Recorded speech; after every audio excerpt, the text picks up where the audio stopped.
Good morning, Mario. Good morning, Luther. Again, apologies for this morning. Yeah, just had a little bit of a family emergency today, so I'm not going to be able to be online too much today. But I thought I'd just shoot you this quick recap of how we're looking for the month so far. So we're just in pretty much the first week of the month. Things on my end are looking quite healthy.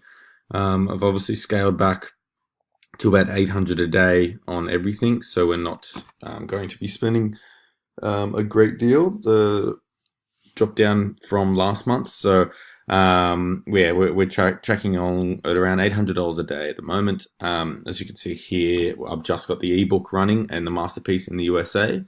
Both of them together are working quite well. I think the cost per lead at the moment is around $7. So across the board, I've just made a couple of small little changes to the campaign, but nothing too drastic. So there's not much to um, inform you on there. So about nearly 600 leads for the month so far at just under $7 each. So things are looking good here. This $10 one here is I might look at switching that off, but again, I'd like to have a look and just see in the next week or so after you guys have a bit more data from 5/9 to be able to make a call and make a decision there if we want to keep that running or not. But I'm happy with everything. Nothing is glaringly sticking out to me as needing any big changes or anything that I need to do on the ad side of things. So let me know if there's any updates from your end, how things are looking at 5/9.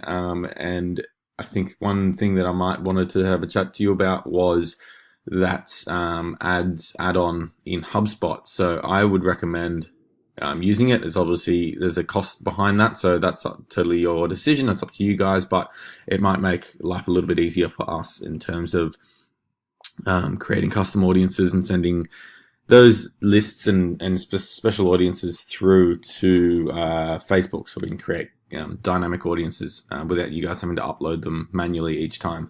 But other than that, let me know if there's any updates on your end in terms of 5/9. And if that's all, then yeah, I think everything for me is healthy, looking good. So not a lot to deal with there. So I hope you guys are having a great week so far, and I will chat to you soon. Thank you very much.